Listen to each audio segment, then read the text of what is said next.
Welcome back, still Rubbing Minds. And I have Adetokunbo Aderigbe here with me. Great to have you on board, my brother. Thank you very much. Good to see you again. Moving on very quickly, APC roadmap in 2019 elections. I think the crunch of the discussion in the APC camp has been this elongation and non-elongation. Tinubu's camp moves very cautiously with this technical committee submitting the report, but this elongation has been squashed. But what do you think was the motive behind this one-year elongation and the camp basically splitting into two as to those who wanted it and those who didn't? Thank you very much again for this opportunity. And while looking at these internal wranglings in APC, it has just gone to confirm this, would I say, the notion I have that Nigeria is actually governed by a majority of the political class that are welded as a result of, would I say, their own personal interests.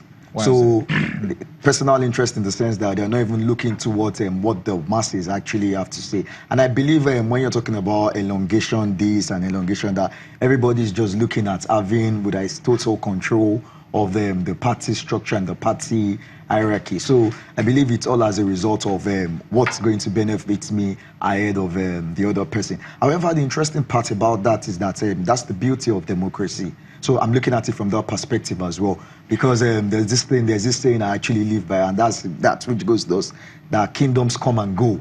So with that, when you look at it from that angle, maybe it's APC actually setting their own would I say setting in line for destruction or derribar. But I'm just very, very hopeful that maybe they get to sort it out early enough, and perhaps even the opposition can take advantage of that. Well, talking about the opposition, some are of the opinion that this sign of instability could just be temporary.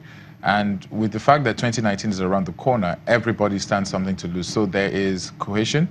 They're all working together now. You have someone like Bola Ahmed Tinubu, who at a point in time was not really in the circle of the presidency. Now he heads a committee. He's moving around trying to basically make amends. But where does that leave the APC come 2019 based on this trajectory? In as much as the APC hasn't performed, as they've not exceeded people's expectations, then maybe I'll give them met part of the expectations though. 2019, I haven't seen any opposition that can actually wrestle power from them. Maybe if people want to get prepared, they should be looking at conversations surrounding 2023, 2027. Why? Are you saying even the PDP and, well, let's just start with the PDP, which is the biggest opposition. Right? Yeah. They have no chance? Yeah, they don't. They are really, really fight. In life, everything is possible, yeah? But the way it is right now, they actually stand very, very slim chances for them to actually give a shot at that presidency. Because when you look at the voting patterns across the country, because we're not just looking at just the southern part of the nation only, we're looking at the northern part, then we're even looking at their major candidates they're going to make use of. At the moment, I haven't seen, but we never can tell. By tomorrow, something might just happen. There might be a miracle, but at the moment, right now, you know that. When APC came into existence, so to speak, especially with the president, and a lot of people were of the opinion that it's just a regurgitation of PDP. Do you think there's any major difference at this point now between APC and PDP? It still boils down to the major issue we have in this country, that would I say the intelligentsias that are actually meant to get into politics and the rest, they've actually left this for so long for just hardcore politicians to keep running it. So in a situation whereby you see somebody that has been in PDP for like maybe a long period of time, and it says that power actually changes, and you see most of these parties, it's not as if they have any ideology they're actually going ahead into the markets with or going into the polling booth with. So like you see that they can actually just cross carpet and do all those things anytime they actually wish like. So it's rather like a different notion the way it used compared to what used to be like maybe in the First Republic, in the Second Republic. In the First Republic, you could see the kind of politics the likes of UPN were practicing. You could see the kind of politics the likes of MPN were practicing. So it's more or less like a departure, it's a paradigm shift. And it's sad that our own paradigm shift at this time, it's more like a bad paradigm shift. Let's move out the world of APC and PDP into the world of the unknowns. There's some parties and people who have started gaining momentum. They've not come out, I mean, some have come out to declare, some are there, but they have no party.